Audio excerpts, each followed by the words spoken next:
और भोपाल में बीजेपी विधायक रामेश्वर शर्मा ने जीतू पटवारी के आरोपों पर पलटवार किया है। 2014 के वादे आज तक पूरा नहीं करने के जीतू पटवारी के आरोप पर रामेश्वर शर्मा ने कहा कि वो अपने वादे की छन्नी लगाकर खुद देखें। दरअसल उनका यह भी कहना है कि इसके साथ ही प्रत्याशियों को धमकाने के आरोप पर भी उन्होंने कहा कि झूठ बोलने का चौतरफा हद कीर्ति है, हम किसी को नहीं डरा रहे। जिन्होंने श्रीराम का निमंत्रण ठुकरा दिया उनको पता नहीं कौन कौन डरा रहा है, ये तो श्रीराम ही जानते हैं। तो राजनीति का जो स्तर है इस वक्त वो गरमाया हुआ है और यहां तक पहुंच गया है कि अब व्यक्तिगत टिप्पणियां पलटवार होना शुरू हो गए हैं। लोकसभा चुनाव की सरगर्मी अब इस कदर बढ़ रही है कि अब व्यक्तिगत टिप्पणी पार्टी स्तर से उठकर पहुंच गई है। अब ऐसा है कि वो अपने वादों की छलनी लगाकर खुद देखें। हम जय जय श्री राम करके मैदान में हैं और भगवान उन सब का साथ देता है जो परमात्मा के चरणों में रहते हैं। जो परमात्मा से दूर रहते हैं उनको क्या समझते? जिनने राम का निमंत्रण ठुकराया है उन्हें ना जाने कौन कौन डरा रहा है, वो राम ही जानता है।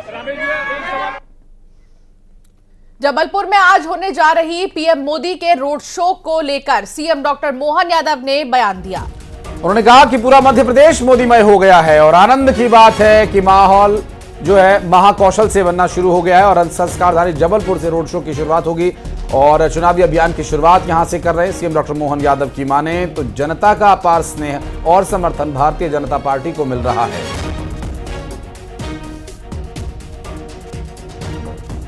सौभाग्य आज हमारी अपनी मध्य प्रदेश की धरती पर यशस्वी प्रधानमंत्री श्रीमान नरेंद्र मोदी जी का आगमन हो रहा है और उससे ज़्यादा आनंद की बात है वो हमारे अपने महाकौशल प्रांत में संस्कारधानी जबलपुर में आज अपने रोड शो से चुनाव अभियान की शुरुआत करेंगे। हम सब जानते हैं कि पहले चरण में हमारा अपना महाकौशल और गोंडवाना का ही बेल्ट है और ये उनका प्रेम है रानी दुर्गावती के शहीदी स्थल और उनकी प्रिय स्थान जबलपुर पर आकर के वो हमारे लिए मध्य प्रदेश के विकास का एक नया संकल्प लेकर के चुनाव अभियान की शुरुआत करेंगे। जो तीसरी पारी की शुरुआत होगी, जैसा पूरा मध्य प्रदेश मोदीमय हो चुका है, भाजपामय हो चुका है, चारों तरफ से हम सब देख रहे हैं कि जनता का अपार स्नेह और समर्थन भाजपा के पक्ष में आ रहा है। और निवाड़ी में एक ट्रक और एक पिकअप की भिड़ंत हो गई। दरअसल सड़क किनारे खड़े दो लोग भी इसकी चपेट में आ गए। चपेट में आए एक व्यक्ति की मौके पर ही मौत हो गई है तो दूसरे व्यक्ति को इलाज के लिए झांसी रेफर किया गया है। आपको बता दें कि पिकअप की चपेट में आने से एक व्यक्ति की मौत हो गई है। तिगेला चौक के पास यह हादसा हुआ जहां एक ट्रक और एक पिकअप की भिड़ंत हुई है और आपको बता दें कि ये जो हादसा हुआ इस दौरान सड़क के किनारे खड़े दो लोग इसकी चपेट में आ गए और जिसमें से एक शख्स की मौके पर ही मौत हो गई जबकि एक अन्य को अस्पताल में भर्ती कराया गया है इलाज के लिए।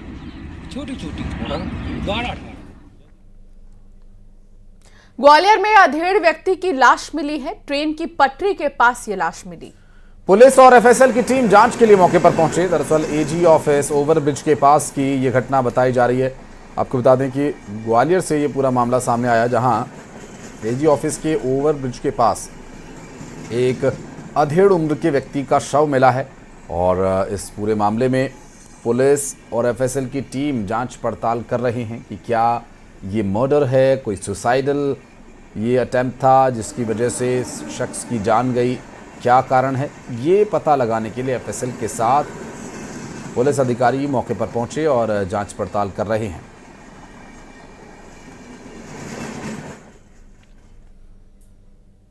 और बढ़ते आगे, भोपाल से एक बड़ी खबर। चुनावी ट्रेनिंग से गायब कर्मचारियों पर कार्रवाई की तैयारी कर रहा है प्रशासन। जिला प्रशासन ने 600 कर्मचारियों की लिस्ट तैयार की है। दरअसल भोपाल कलेक्टर को अब इस पर लिस्ट सौंपी जाएगी और गायब कर्मचारियों की सूची मिलने के बाद क्या एक्शन लिया जाएगा ये तो आपको बताएंगे ही। साथ ही इससे पहले आपको ये भी बता दें कि 1 अप्रैल से कर्मचारियों की चुनावी ट्रेनिंग शुरू हुई थी। कर्मचारियों को 8 सेंटर्स पर ट्रेनिंग दी जा रही है। चूंकि 16,425 अधिकारी कर्मचारी इस ट्रेनिंग में शामिल रहे हैं तो इस लिस्ट में उन लोगों का अलग से नाम दिया जाएगा। एक अलग लिस्ट बनाई जाएगी जो अधिकारी समय पर ट्रेनिंग के लिए नहीं पहुंचे, ट्रेनिंग में हिस्सा नहीं लिया। लोकसभा चुनाव में लगी ड्यूटी को ठीक तरीके से निभाने के लिए पहले इन्हें ट्रेनिंग दी जाती है। ग्वालियर में अज्ञात लोगों ने गाड़ियों में आग लगा दी। दरअसल देर रात अज्ञात लोगों ने गाड़ियों को आग के हवाले कर दिया। 3 कार और एक स्कूटी जलकर राख हो गई। सीसीटीवी कैमरे की मदद से पुलिस जांच कर रही है। हॉस्पिटल रोड नाट्य मंदिर के पास की ये घटना है। आप देख सकते हैं ये गाड़ियां जो कि आग के हवाले हो चुकी हैं और आग में जलकर राख हो चुकी हैं।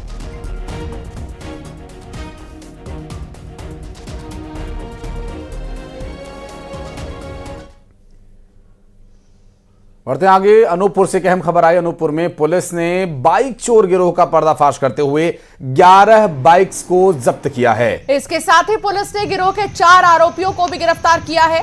मामला भालूमांडा थाना क्षेत्र का बताया जा रहा है, जहां मुखबिर से सूचना मिलने के बाद एक युवक टैक्सी स्टैंड पर मोटरसाइकिल बेच रहा और पुलिस ने जब शक के आधार पर पूछताछ की तो सारा मामला खुल गया। दरअसल पुलिस ने शख्स के पास से बाइक्स तो बरामद की हैं, उसके 3 साथियों को भी गिरफ्तार कर लिया है। 11 बाइक्स जब्त की गई हैं और बाइक चोर गिरोह के पकड़े जाने से उम्मीद है कि कई मामले का खुलासा यहां पर होगा, जिससे स्पष्ट है कि चोरी करने वाले इस गिरोह से लोगों को कुछ राहत मिलेगी।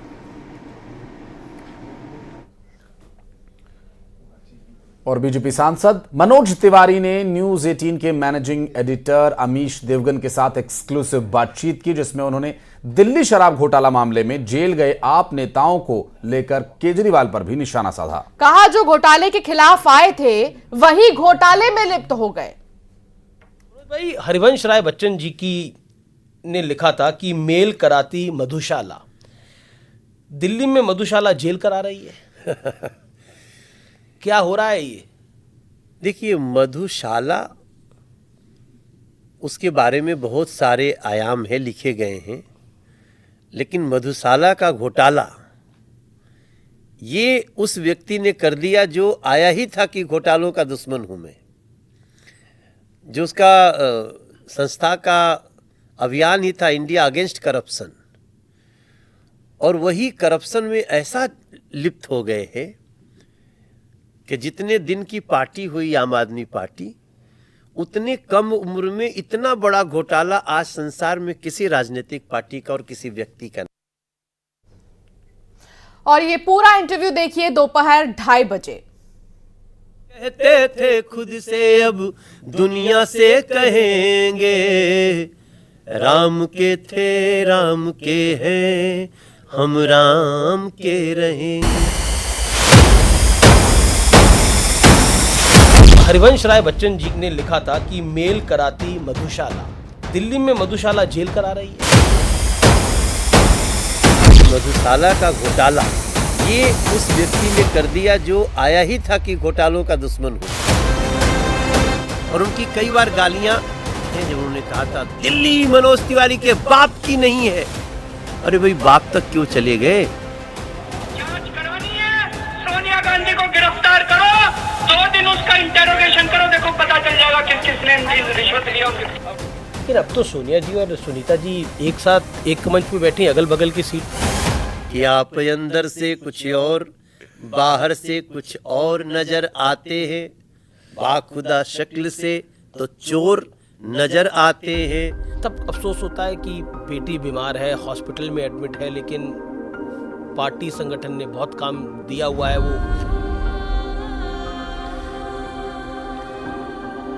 वो अभी भी बीमार है।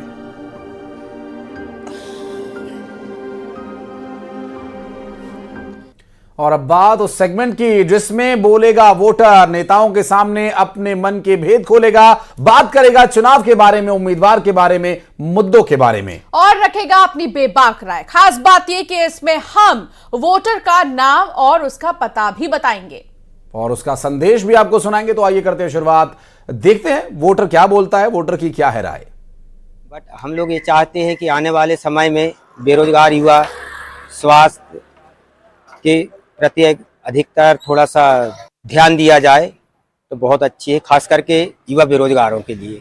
इतना ही कहना चाहता हूँ। बड़ा उम्मीद है आने वाले सांसद महोदय से कि कृपया इसे और ध्यान दें, है ना। लेकिन अब जो जीत के जो भी मान लो जो सांसद आएंगे तो उनसे ये अपेक्षा है कि मंडला जिले का अच्छा विकास हो, और अपने जो मंडला में इंजीनियरिंग कॉलेज नहीं है, और भी मतलब हाई एजुकेशन के लिए जो बच्चे बाहर जाते हैं, अपने माँ बाप से दूर होते हैं, तो कम से कम मंडला ज़िले में ये सब सुविधाएं होना चाहिए और जो स्वास्थ्य सेवाएं हैं वो बेहतर होना चाहिए, वर्तमान में जो बेहतर नहीं है, तो ये सब सुविधा होना चाहिए। मैं ये चाह रहा हूँ कि आगे आने वाले सांसद जो भी चुनकर आए वो मंडला लोकसभा क्षेत्र का जो है विकास कार्य करें, जिससे युवाओं को रोजगार मिले, फैक्ट्रियां मिल जो है वो यहाँ पर स्थायी रूप से खोली जाए, है ना, रोडों की कनेक्टिविटी अच्छी हो, है ना, रेल सेवाओं का विस्तार हो, और मेडिकल के क्षेत्र में भी और सुधार होना चाहिए, शिक्षाओं के क्षेत्र में सुधार होना चाहिए, जिससे युवाओं का जो है कल्याण हो और बेरोजगारी दूर हो सके, क्योंकि बच्चे पढ़ लिख कर बाहर पढ़ने जाते हैं, पलायन करते हैं।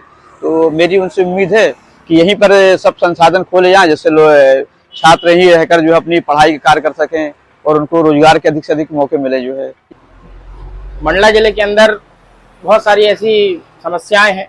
अब जीत करके जो भी सांसद महोदय आते हैं तो मेरी उनसे विनम्र निवेदन, विनम्र प्रार्थना यही रहेगी कि सबसे पहले वो सांसद महोदय मंडला टू जबलपुर का रोड क्लियर कराएं। इसके बाद में मंडला जिले के अंदर कुछ फैक्ट्रियां लगाएं ताकि मंडला के जो बेरोजगार वर्ग हैं उनको कुछ लाभ मिले।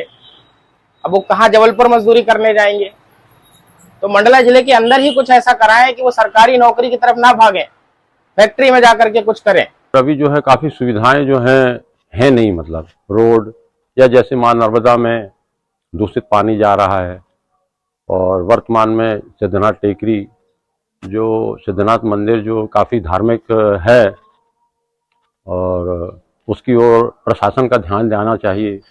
सड़कें हैं जिनमें अनावश्यक ट्रैफिक, चक्का जाम सब बना रहता है। इसी तरीके के कार्यकाल में जो भी सांसद आए तो वो इस ओर थोड़ा ध्यान दें।